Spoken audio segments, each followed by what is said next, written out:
Acheter à plusieurs, vous vous posez peut-être la question. On va tenter d'y répondre dans ce nouvel épisode du Rendez-vous des Proprios, une émission qui vous est offerte par nos partenaires évidemment PNV Assurance, Eloya, Brico et Bricoplanite et évidemment Immovelan.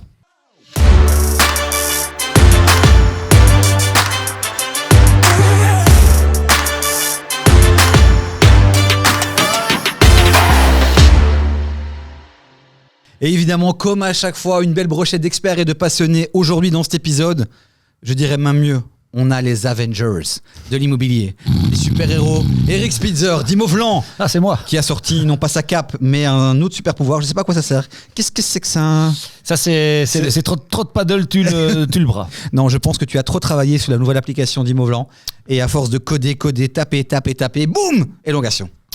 Il doit y avoir un peu de ça. Je ne sais pas écrire une ligne de code, mais c'est ce qu'on appelle du psychosomatique. C'était l'occasion évidemment de vous partager cette info puisqu'une nouvelle application a été lancée. Si vous aviez l'ancienne, supprimez et téléchargez la nouvelle. Sinon, il n'est pas content. Non, mais l'ancienne était vraiment pourrie. Et la nouvelle est beaucoup mieux. Elle est top. Elle est exceptionnelle. En même temps, elle a coûté une blinde, donc ça peut. mais vraiment, il faut y aller, c'est le jour et la nuit. Anthony Urbain est avec nous, l'homme qui murmure aux oreilles des banquiers et des gourous de l'immobilier. Bonjour Anthony. Bonjour Davy. Et puis Ken, qu'on a appelé en last minute, qui nous rejoint sur ce sujet, l'achat, le co-achat. Merci Ken d'être là. Avec plaisir. Directeur de Winvest Bruxelles et surtout coach maintenant en immobilier. Allez voir tout ça sur ses réseaux sociaux. Il lance une formation où il a déjà lancé en fonction du moment où vous regardez cet épisode, puisque nous sommes sur YouTube et on peut regarder ça à tout moment quand on veut.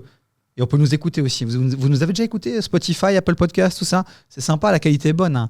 Merci d'être convaincant pour ceux qui nous écoutent et qui nous... Sur les internets. Oui, sur les internets. Merci Eric. Le co-achat, c'est un vrai sujet. L'Écho même en a fait tout un article. La hausse des taux d'intérêt change la donne pour les acheteurs. À l'heure où les banques scrutent les dossiers des acquéreurs potentiels et où louer devient de plus en plus cher, certains privilégient le co-achat. Ce serait une tendance, les amis. Vous êtes d'accord avec ce que l'Écho écrit, Eric ? Les co-achats ? Les co-achats. Oh, bien, pas mal. On en est là, ok. J'ai pas pu m'en empêcher. Le co-achat, c'est quelque chose que tu vois arriver. C'est une vraie tendance ou pas ? J'ai pas l'impression que c'est une tendance forte. Maintenant, il y a un co-achat qui existe depuis très très longtemps. C'est l'achat entre conjoints. C'est vrai. C'est la première. Mais le co-achat de manière entre copains ou à un certain nombre qui ne sont pas des couples, j'ai pour moi pas le sentiment que c'est une tendance forte pour le moment. À la base, Anthony, c'est vrai, quand on réfléchit un peu au sujet, souvent on prend les sujets qu'on reçoit sur les réseaux sociaux de nos auditeurs et de nos followers. Et c'est vrai que beaucoup disaient on a envie d'acheter, vous nous donnez envie d'acheter, mais j'ai pas une capacité d'emprunt assez suffisante. Est-ce que le co-achat serait une solution ? Ça m'intéresse et c'est pour ça qu'on fait ce sujet-là. Encore, quand tu connais bien le sujet et quand tu sais les choses qui peuvent être contraignantes et que tu les acceptes, pourquoi pas ? Ça peut être une solution. Ken, agent immobilier, tu sens qu'il y a quelque chose qui se passe par rapport au co-achat ? T'as déjà été confronté à cette réalité ? Très peu, ça arrive rarement. Parce qu'en réalité, c'est des gens qui souhaitent acheter une maison, ils n'ont pas les moyens, donc ils vont toquer à gauche, à droite pour dire tiens, t'achèterais pas avec moi ? Ça pue, tu vois. Justement, on va essayer quand même de creuser parce que ça, visiblement, c'est une tendance et ça le sera de plus en plus puisque la capacité d'emprunt des Belges est un peu... mise à l'épreuve. En mise à l'épreuve complètement. Les banques aussi sont de plus en plus exigeantes. Donc parfois, il faut prouver plus. Et quand on est 2, 3 ou 4, parfois, les portes s'ouvrent. Les banques, justement, parlons-en. Les banques apprécient, elles, le co-achat ? Ouais, donc, mais je pensais que tu allais faire le before comme d'habitude, tu vois. Non, mais en fait, aujourd'hui, je vais beaucoup plus vite parce que je vous connais. Vous êtes des étudiants, des élèves insolents et je suis sûr que vous êtes venus avec que dalle. Donc, je me suis dit, tu sais quoi, je vais directement aller dans la FAQ. On va parler pendant 25 minutes et on passe le before. Tu es venu avec un objet ? Tu es venu avec un titre d'article ? Évidemment. Un titre d'article ? Non, mais je prépare toujours mes before. Ah, alors, chaque émission. Alors, vas-y. Avec 2 mots. Aussi, ok. Solidaire et indivisible. Quand on achète ensemble, on est solidaire et indivisible. Il se marre, lui. J'essaie d'être sérieux dans cette émission. Parce que je sens que pour une fois, tu as vraiment préparé et que c'est important. Je suis une caution morale de cette émission, faut pas l'oublier. Solidaire et indivisible. Donc quand on achète, on achète ensemble et on est tenu pour tous les engagements ensemble. On va creuser ça dans un instant, Anthony. Pareil, je pense que c'est la seule émission où j'ai un chiffre. 25%. 25%, c'est la quote-part de propriété qu'une personne doit avoir pour participer au crédit. Ken, t'as fait ton devoir ? Ouais, j'ai fait mon devoir parce que c'était très facile. Ne le faites pas. Ne le faites pas. Ne le faites pas. Oh. Il a un petit coup au moral. Il nous a refroidi là tout de suite. Mais on va quand même faire cet épisode. On va pas rester sur l'ambiance que Ken vient de mettre. Acheter à plusieurs. On va vite 2 secondes mettre le cadre. On peut acheter à plusieurs. Ok, mais avec qui ? Tu parlais du couple. Voilà, je pense que acheter en couple, on va en parler, mais on pourrait même en faire un vrai épisode. Avec qui on peut acheter aujourd'hui, en fait ? Avec tout le monde ? Idéalement, si tu veux, donc le couple effectivement, c'est depuis très longtemps. Il faut pour moi différencier les achats avec ta famille, si je peux dire ça. Donc vraiment les gens proches, évidemment premier, deuxième degré, et encore idéalement les parents ou les enfants, parce que tu peux avoir un certain lien. Dès que c'est frère, sœur ou copain, copine, si je peux dire ça, ça peut poser des problèmes d'un point de vue législatif. Premier, deuxième degré. En général les parents ou les enfants. Ok. Tu sais. Ken, il y a d'autres associations possibles. Les amis, on peut acheter avec des amis. Tu peux acheter avec un pote, oui, sans problème. Hein. Ça, c'est avec qui tu veux dans la rue. Si tu es très généreux, tu dis tiens, tu veux pas acheter avec moi. J'ai demandé à Eric, il m'a dit non. Mais c'est possible. Hein. Je te sentais négatif sur limite gilet jaune de l'immobilier. Je me suis dit bon là, je vais peut-être passer mon tour. Non mais pour revenir à la question, n'importe qui peut acheter de l'immobilier s'il est juridiquement capable. On ne peut pas acheter un bien avec son bébé de 6 mois, ça c'est plus compliqué. Mais avec un ami, des gens qu'on ne connaît pas, il faut simplement qu'il y ait un intérêt commun, un intérêt économique. On achète pourquoi? Qui va l'occuper? Est-ce que c'est acheté pour louer? Voilà, c'est les questions qu'il faut se poser. Quels sont les avantages d'acheter à plusieurs, à part effectivement d'être plus sexy auprès des banques? Non, mais en fait, c'est parce que tu as terminé ta phrase à part être plus sexy auprès des banques. Ouais. En fait, ça sert à ça. C'est que si effectivement, donc pour rappel, tu sais bien, quotité, tout ça, taux d'endettement, si par exemple, et on a eu certaines personnes qui ont ça, imagine que, pour te donner un exemple concret à partir là-dessus, imagine que toi, tu es par exemple en CDD depuis genre, je sais pas moi, 1 mois, 2 mois, 3 mois, la banque elle va dire, écoute, non, toi je te fais pas confiance. Donc tu peux très bien acheter par exemple je prends un exemple comme ça, avec ta maman qui travaille, il faut qu'elle ait 25% de ce bien pour pouvoir dire ok, je participe vraiment à ça, on va prendre ces revenus en compte, donc ça c'est cool. Et 1 an, 2 ans, 3 ans plus tard, quand toi par exemple tu as ton CDI et que maintenant tu as la capacité d'emprunt et que c'est bon, on sort ta maman de l'équation entre guillemets, tu payes juste 1% de sortie d'indivision, donc 1% de la valeur du bien, et finalement tu as acheté. Et ça c'est pas mal ça, Ken. C'est pas mal. C'est pas mal, non? Tu fais moi le malin maintenant que ton nom. Là regarde ces yeux qui... Non, mais c'est hyper intéressant parce que je pense qu'il y a toute une jeunesse, toute une génération aussi qui a peut-être besoin de ce soutien-là, et c'est un modèle qui est intéressant. Parfois, les parents, peut-être, ont peur parce qu'ils se disent on est liés pendant X années, ou là, finalement, il y a une solution et qui est aussi fiscalement intéressante, visiblement. Ouais, c'est ça. Et c'est en fait le réflexe que je vais te donner ici est pareil avec un pote. En fait, c'est exactement la même chose. C'est juste que juridiquement parlant, si à un moment donné, vos chemins se séparent, il n'y a pas de relation entre guillemets familiale, donc ça peut poser des problèmes. Et c'est ça, on a eu même dans une relation familiale, ça peut poser des problèmes. Je veux dire, on peut aider son fils ou sa fille à acheter en co-achetant, en devenant copropriétaire. C'est plutôt vertueux, mais ça ne veut pas dire qu'à un certain moment. D'abord, on ne va pas s'engueuler entre parents et enfants, ça peut s'engueuler aussi. Et d'autre part, est-ce qu'à un certain moment, l'enfant, donc la finalité, c'est évidemment que l'enfant puisse acheter tout seul, on l'aide un petit peu en tant que parent, est-ce qu'il va avoir la capacité de reprendre l'emprunt tout seul? Est-ce qu'il va avoir la possibilité de convaincre la banque qu'il peut continuer l'opération tout seul? Grand point d'interrogation. C'est la banque qui va devoir donner son accord pour passer de 2 emprunteurs, qui est une situation confortable, à un seul, qui est évidemment beaucoup moins confortable puisqu'on ne peut se retourner que vers une personne à ce moment-là. On a raconté la belle histoire là, l'histoire de ces personnes qui s'associent, on est sexy aux yeux des banques, boum, on a le crédit qui est accepté, on peut acheter. Il y a des inconvénients à acheter à plusieurs aussi, Ken. Il y a des inconvénients parce que moi j'ai toujours à l'esprit d'investir dans l'immobilier, et quand tu fais tes achats avec un pote, si un jour moi ma situation financière change parce qu'au départ je lui ai demandé de l'aide, mais comme tu disais 2 ans plus tard, moi j'ai mon CDI, je suis bankable et je veux faire des invests, c'est plus possible parce que en fait la maison appartient à un gars qui va pas investir avec moi, et donc la banque va pas venir prendre la sûreté sur ce bien-là sans l'accord de ce copropriétaire qui en a rien à faire que moi j'investisse de mon côté. Donc ça crée des tensions. J'ai trop vu via mon parcours professionnel en tant que gestionnaire de patrimoine à la banque des disputes, et en réalité je suis contre ça. Je disais non, ne le faites pas. C'était un peu, tu vois, t'aimes bien que je sois un peu plus agressif, tu vois. Pour parler comme Eric. En réalité, et j'avais déjà dit dans un autre podcast, les Belges, les Blancs, on est un peu égoïste, un peu, tu vois, c'est mon jouet. Et acheter un jouet à 2, c'est difficile parce que tant qu'on est OK, c'est cool. Mais à un moment donné, quand je dis tiens, je voudrais récupérer mon jouet, il y a des disputes qui commencent et c'est très très compliqué de s'en sortir. Donc je suis pas fan de ce système-là. C'est compliqué, mais j'imagine qu'il y a des solutions, il y a des balises et on peut s'en sortir. Moi je voulais juste compléter aussi ce qu'il disait. Donc il parlait de tout à l'heure de dire ok, vu que le bien appartient à 2 personnes, c'est difficile de le mettre en garantie. Faut bien se dire aussi un truc, c'est que tu achètes avec quelqu'un qui n'a absolument aucune relation entre guillemets avec toi. Et donc autrement dit, si toi par exemple demain tu veux acheter un autre bien, puisque c'est le but ici de peut-être acheter plusieurs biens, le problème c'est que la banque va tenir compte en fait de la mensualité complète, si tu veux, du crédit. Donc c'est-à-dire qu'on va pas dire ok, attends, t'as acheté avec quelqu'un, du coup tu payes que la moitié du crédit. Non, puisque vu que t'as aucun lien avec cette personne, on va dire ok, toi, si l'autre ne paye pas, tu dois payer la totalité de la mensualité. Et donc du coup, tu vas être entre guillemets encombré de la mensualité totale de ton crédit. On a une maîtrise plus complète de la création d'une entreprise avec des associés, on fait un pacte d'actionnaires, etc. Si on doit peut-être essayer de faire le parallèle avec ça, est-ce qu'il y a aussi une sorte de pacte d'actionnaires qui se fait quand on achète à plusieurs et qui peut permettre justement de mettre des règles, des codes, ou alors ça n'existe pas ça? Il y a des moyens de le faire, mais tout ça est limité. Si on achète à deux, ouais. Par défaut, c'est 50-50. Sauf si on dit dans l'acte que c'est 70-30, 75-25, voilà. Mais ce qui a été dit est vrai, c'est-à-dire que, on achète, ok, on emprunte à deux, imaginons qu'on achète à deux 50-50, on emprunte à deux, solidairement et indivisiblement. Mais à un certain moment, l'un des deux peut avoir envie de faire une opération, de sortir de cette indivision, de dire moi, ce bien-là, il ne m'intéresse plus parce que j'ai besoin de l'argent pour en acheter un autre.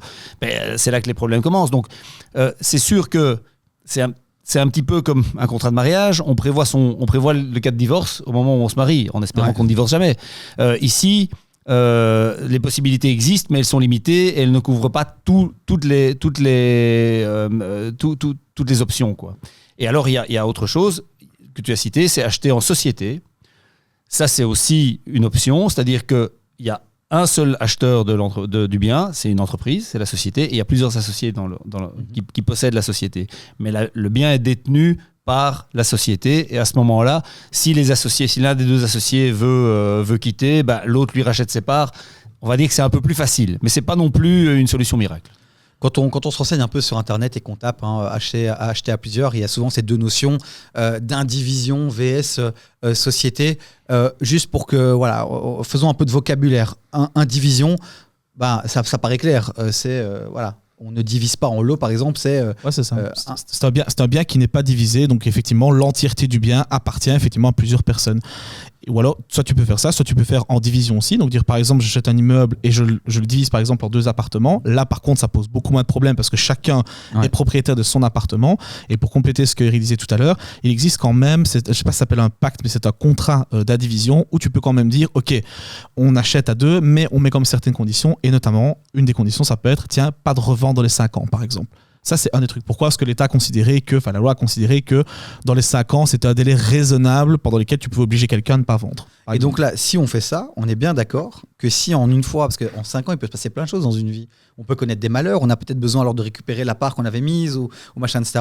On ne peut pas. Non, c'est bloqué par le pacte, effectivement. Donc ça, dans les 5 ans, tu peux pas revendre. Ça existe. Okay.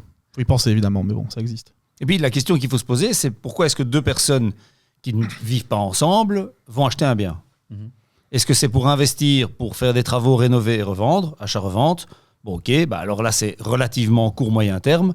Est-ce que c'est pour le mettre en location ? Ça peut arriver, mais ils ne vont pas aller vivre... Ou alors, c'est peut-être deux personnes qui achètent un bien pour vivre à deux dedans en coloc, enfin en cohabitation, mais sauf qu'ils sont propriétaires. Donc, il faut aussi se poser la question, si on veut faire ça, si on envisage de faire ça, c'est pourquoi si il y a 2 personnes, 2 copains ou 2 copines qui achètent ensemble et qu'il y en a un des deux qui va habiter dedans, ça commence déjà à être bancal, puisque est-ce qu'il va payer un loyer, qui va supporter les frais, etc. Donc il faut vraiment se poser la question de quelle est la finalité de l'opération. Et je suis sûr que la grande majorité des gens qui vont regarder cet épisode, ce seront des gens qui, seuls, n'ont pas les capacités, veulent vivre dans leur bien, veulent acheter un bien pour eux et donc vont aller essayer d'aller convaincre un ami qui réussit mieux dans la vie, qui a un compte épargne avec de l'argent, etc.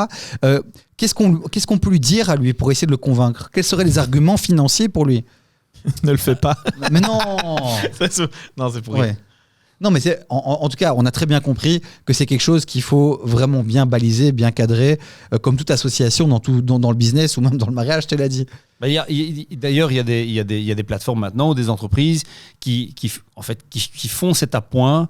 Si on a envie de faire une opération immobilière, mais qu'on n'a pas assez d'efforts propres, on a un petit peu d'efforts propres, mais pas assez, la banque va demander plus, eh bien, il y a des organismes qui se proposent d'acheter avec vous une partie du bien, une petite partie qu'elle va vous revendre après un certain nombre d'années. Et donc, pendant cette période-là, il faudra lui payer un intérêt. Donc, l'intérêt est de toute évidence soit philanthropique. Si on dit, écoute, allez, je vais te donner un coup de main, je vais acheter avec toi, mais enfin, c'est assez peu vraisemblable. Ce qui est beaucoup plus vraisemblable, c'est que ce soit un intérêt financier en disant, voilà, moi j'achète une partie du bien, je suis copropriétaire d'une partie du bien, donc j'ai quelque part une sûreté et je perçois un loyer pour mon investissement. Ouais, il y a un intérêt économique et donc il y a deux manières de faire ça. Il y a effectivement soit un intérêt que tu payes tous les mois et tout ça. Il y a aussi le fait que, on parlait tout à l'heure, tu vois, pour reprendre l'exemple de tout à l'heure, on a parlé d'une sortie d'indivision. Tu vois, donc le fait de pouvoir dire, ok, à un moment donné, la personne qui emprunte avec toi sort de l'opération. Alors effectivement, si c'est tes parents, etc., tu leur dois peut-être pas de l'argent, enfin, si on peut dire ça. Par contre, un organisme qui a acheté avec toi, il peut très bien dire, ok, je t'ai prêté à ce moment-là, dans 4, 5, 10 ans, effectivement, tu peux sortir de l'équation, enfin tu peux me sortir de l'équation, par contre tu me rachètes ma part, mais au prix du marché. Donc quelque part, ils gagnent aussi là-dessus.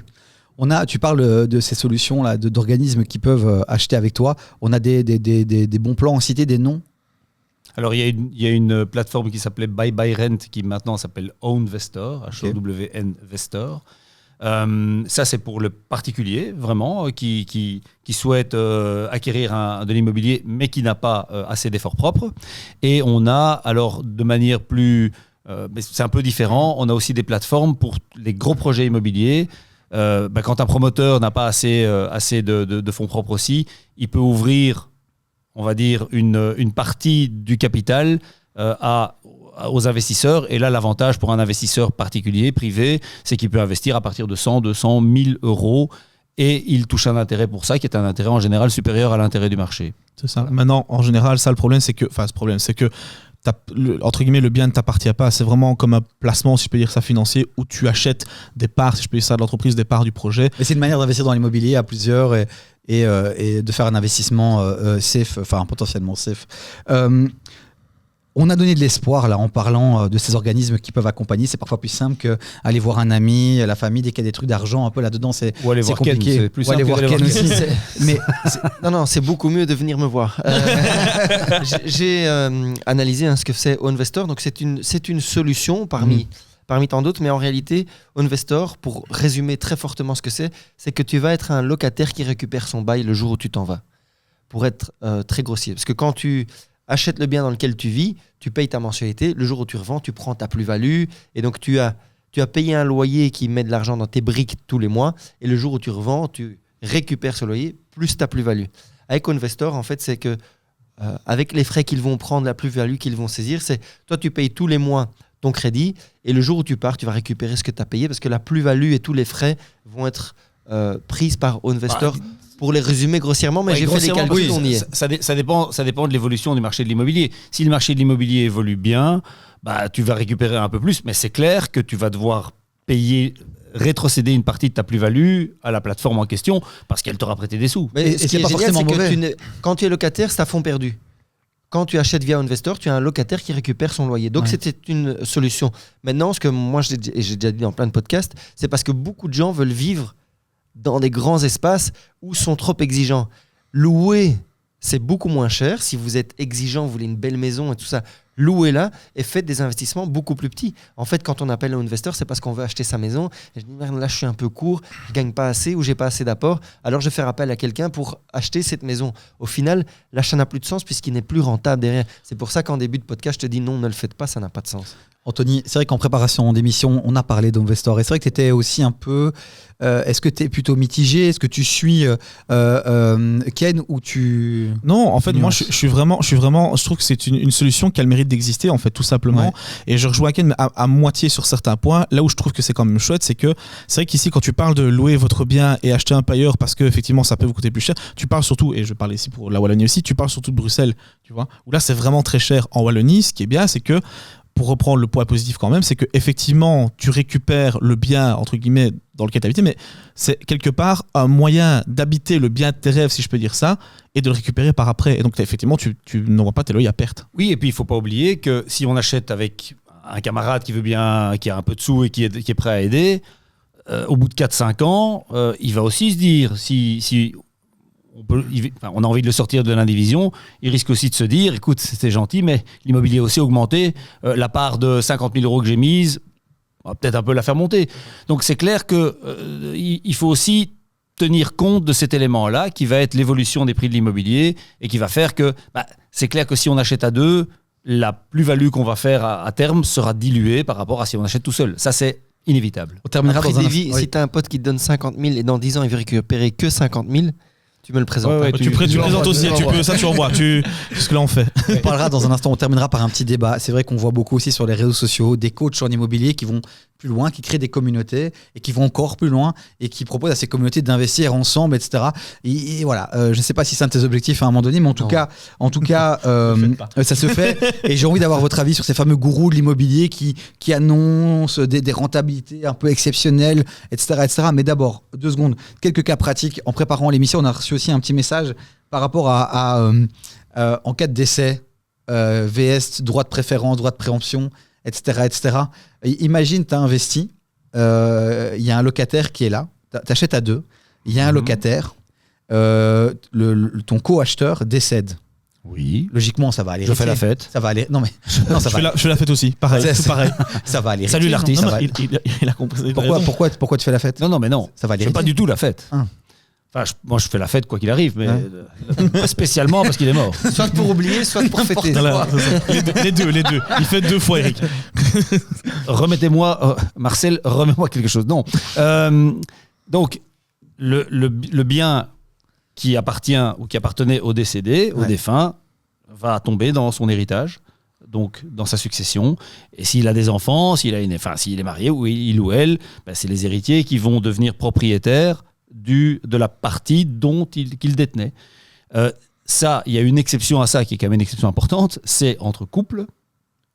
Si un couple marié, l'un des deux décède, le bien devient la propriété des enfants, mais le conjoint survivant peut rester dedans. Donc il conserve oui. l'usufruit. Oui. Donc il peut continuer à occuper le bien, mais les enfants deviennent nus propriétaires, donc ils deviennent propriétaires des murs, et le conjoint survivant peut continuer à l'occuper tant qu'il vit. Attention que c'est seulement pour le bien dans lequel tu habites, dans lequel la famille Oui, domiciliaire. Absolument. Et donc, mais par contre, si jamais on achète à 2, entre copains ou à plusieurs, bah, quelqu'un décède, sa partie rentre dans sa succession, et là évidemment il va falloir négocier avec les héritiers. C'est ça. Et donc tu te retrouves, t'as acheté toi avec quelqu'un, peut-être un pote que tu connais très bien, et tu te trouves avec sa famille qui est pourrie, tu vois. Ouais. Non, c'est vrai. À qui Et tu qui ont t'entends pas pas. un bal pour payer les droits de succession, donc ils t'obligent à vendre leur partie. C'était peut-être pas le bon moment.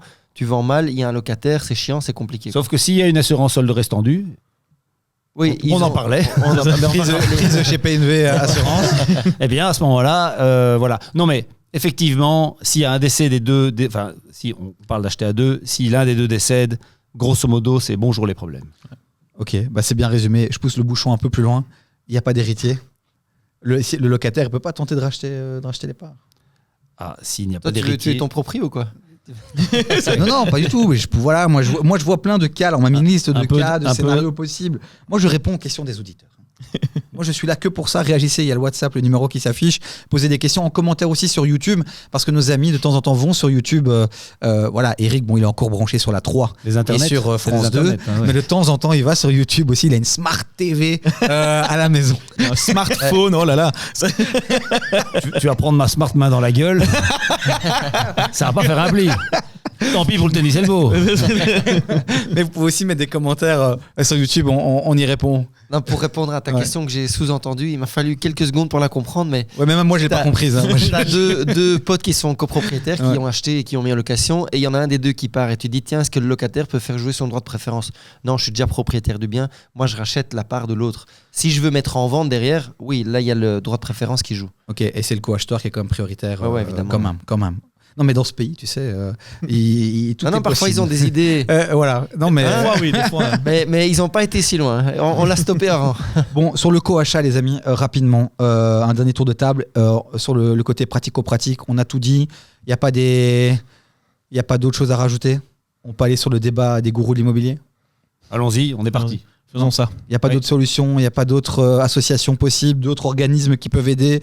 Intéressant, non? J'ai déjà dit ou pas qu'il fallait pas le faire? Sauf avec une bonne assurance. D'ailleurs, si vous voulez, je te propose. Non, ça, j'arrête. Est-ce que la nouvelle app de Brico, tu sais, faisons de Brico, la nouvelle app est-ce que la nouvelle application d'Immovelant propose des solutions de co-achat? Non, on revient aux choses sérieuses. Le débat de ces fameux gourous de l'immobilier. On en parle, on a même parlé récemment un peu lors d'un petit dîner légèrement arrosé, l'alcool avec modération. Vous en pensez quoi de ces histoires-là de communautés qui se mettent ensemble, qui achètent c'est safe, c'est pas safe? C'est deux débats différents. Donc, tu as vraiment la partie coach immobilier, et ça, je trouve que c'est comme dans tous les domaines. Il y a des bons, il y a des vraiment pas bons. Oui, mais là, on s'informe, c'est très bien. On suit, pas, tant mieux. Mais le coach, j'achète pas avec lui. En fait, tout dépend ce que de nouveau, il faut voir l'investissement qu'il y a derrière. L'explication qu'Eric a donnée tout à l'heure avec, tu sais, tu peux acheter une partie d'un entrepreneur, etc. Au final, c'est plus ou moins la même chose. Tu prends par exemple un coach qui fait notamment de l'achat-revend, donc il achète, il retape, il revend. Il y a une belle plus-value qui sort de ça. Il peut potentiellement te rendre entre guillemets cet argent-là relativement vite. Mais le problème, c'est s'il se plante, s'il ne rend pas l'argent, s'il te rend. Ouais, mais concrètement alors, parce que c'est vrai que tu murmures aux oreilles de ces gourous, on te voit parfois en fréquenter quelques-uns. Concrètement, c'est quoi en fait le modèle qui est proposé par ces gens-là?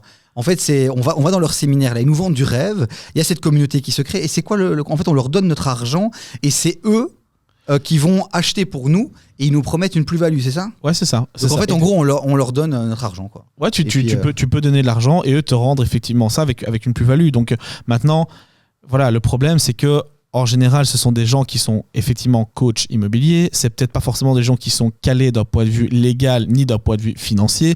Pour te donner un exemple, et je citerai pas de nom, mais tu as un coach à un moment donné qui faisait acheter les gens avec lui.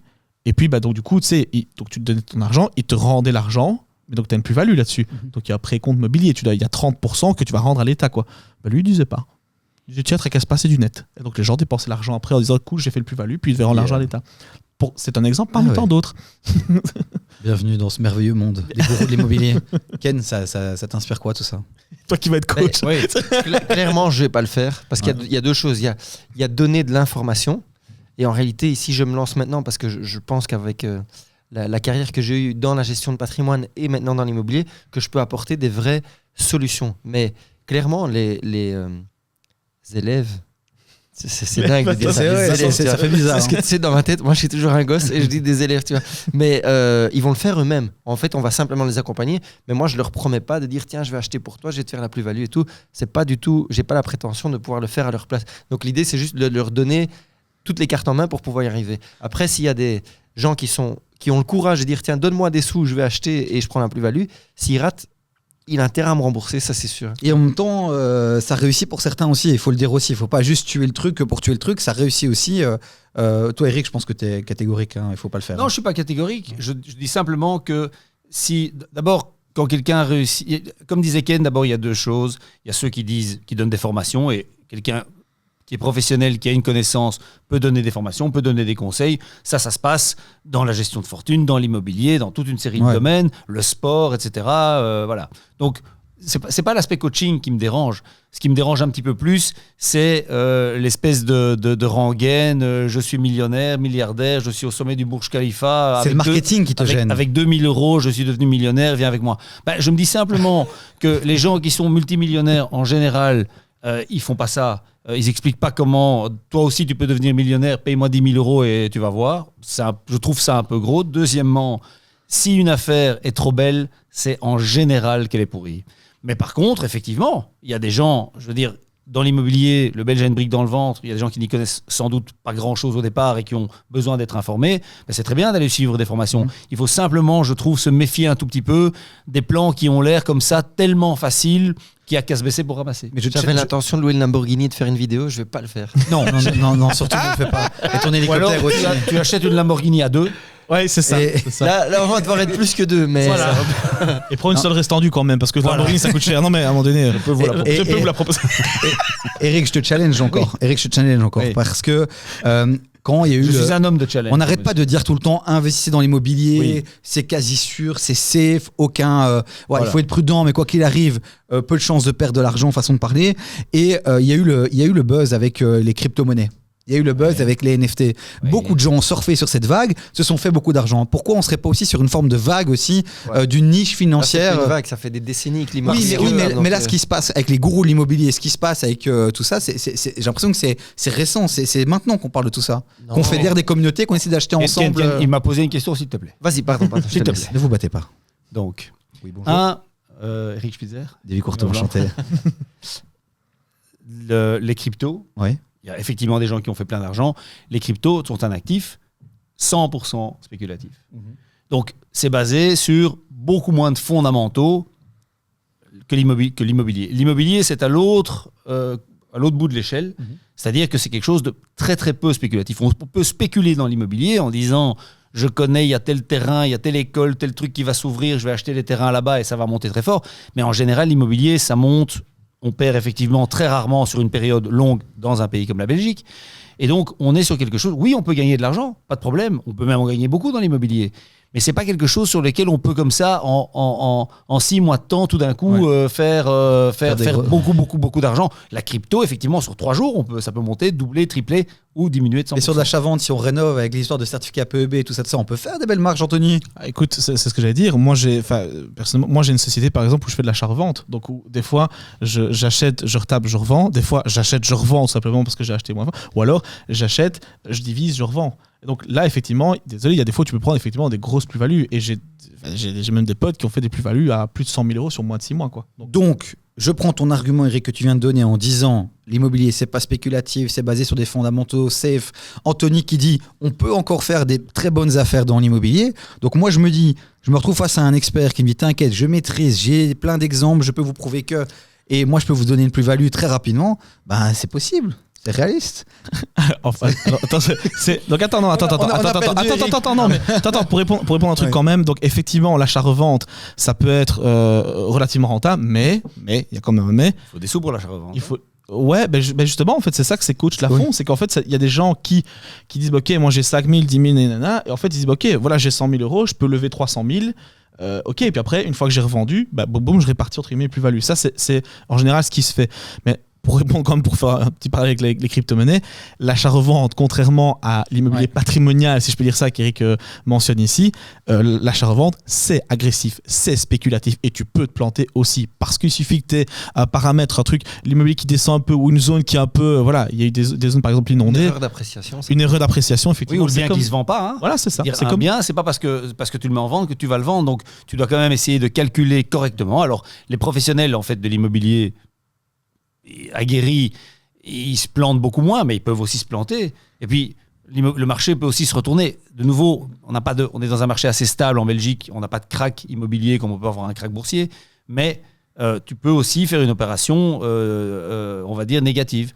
Simplement, pour dire, prendre une plus-value de 100 000 €, tout dépend de ce que tu as investi. C'est-à-dire, tu ne prends pas 100 000 € en ayant investi 100 000 €. Hein. Tu dois investir quelques centaines de milliers d'euros et tu peux prendre une plus-value. Mais c'est aussi beaucoup de temps, c'est de l'argent, c'est du risque, c'est des entrepreneurs qui font les rénovations, etc. C'est pas juste j'achète aujourd'hui, je revends demain. Voilà. Et j'ai parfois l'impression, mais c'est peut-être juste un fait de marketing, que ces gourous simplifient un peu trop le schéma ou le tableau pour dire c'est tellement facile, voilà, aujourd'hui tu mets 10 000, demain tu en as 30. De nouveau, je crois que si les choses ont l'air quand même trop belles, il faut quand même se méfier parce qu'il y a aussi des gens là-dedans qui sont mal intentionnés. Je préviens, vous connaissez comment on fonctionne maintenant. Tout ça, je vais cutter en petits moments qui vont être mis sur Instagram et sur TikTok. On va mentionner tous les gourous de l'immobilier. Donc préparez vos arguments parce que je sens que ça va débattre en commentaire. Le débat, on va le continuer sur le WhatsApp de l'émission. On le continue sur YouTube, on le continue sur les réseaux sociaux. Je pense qu'on a fait le tour. Voilà, du co-achat. On refera un épisode spécial avec les notaires et j'imagine que le notaire aura encore un complément d'informations à apporter par rapport à ça. Et on demandera à Jonathan Caboret, Renaud Grégoire, porte-parole des notaires, de venir peut-être apporter 2-3 infos en commentaire de la vidéo YouTube. Je vous remercie les amis pour ce bel épisode. Merci Ken, merci Anthony, merci Eric. Merci. Vous êtes les Avengers dans le cœur et vous le resterez encore pour très longtemps.